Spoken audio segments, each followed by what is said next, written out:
তো বন্ধুরা, এই সকাল সকাল বেরিয়ে পড়েছি, একটু গঙ্গাসাগরে বেড়াতে যাব। তো আজকের ভিডিওটা একটু বড় হবে। চলো, সাগরে যখন এসে দেখি একজন জাল নিয়ে খালে, নদীর যে খালে মাছ ধরছে। তো কি মাছ ধরছে আমরা দেখবো, চলো এগিয়ে যাই। আর ওই দেখো বন্ধুরা, ওয়েদারের খারাপ অবস্থার জন্য নৌকোগুলো এখনও বাঁধা আছে। তো চলো দেখে আসি কি মাছ ধরেছে ওরা জাল ফেলে। যখন দেখলাম মাছগুলো অনেক সুন্দর, ছোট ছোট মাছ।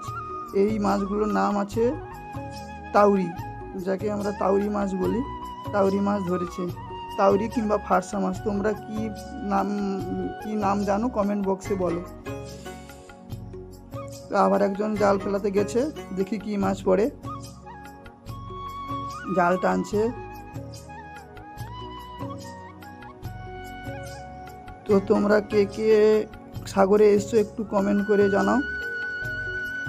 মনে হয় কি মাছ পড়েছে, নিয়ে আসছে, দেখি কি মাছ পড়ছে।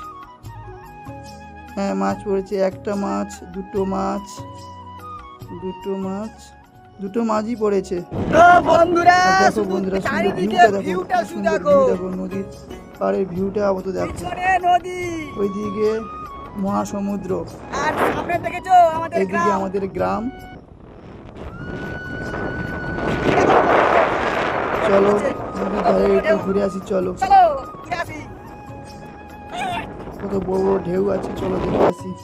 দেখো এই কাঁকড়াগুলো দেখো, কি সুন্দর। দেখো ওই লাল কাঁকড়াগুলো ছুটাছুটি করছে, দেখো খুব সুন্দর। তো এইসব ভিউ দেখতে হলে আমাদের এই গঙ্গাসাগরে সবাইকে আসতে হবে। তো কারা কারা গঙ্গাসাগরে এসছো একটু কমেন্ট করে জানাও। আর ওই পিছনে দেখতে পাচ্ছ, ওইটা হলো আমাদের গঙ্গাসাগর। ওইখানে সাগর মেলা হয়, ভারতের আন্তর্জাতিক একটা মেলা, সাগর মেলা। চলো এই নদীতে এবার নামবো। দেখো কি সুন্দর জলের ঢেউ আসছে। দেখো হাতে মোবাইলটা আছে ঠিকভাবে, আমি জলটা হাত দিতে পারছি না, কারণ মোবাইলে জল লাগলে মোবাইলটা নষ্ট হয়ে যাবে। দেখো কি সুন্দর ভিউ, দারুণ দারুণ। মনের আনন্দে গান গাইতে ইচ্ছে হচ্ছে। চলো টাটা, বাই বাই, আবার পরের ব্লগে দেখা।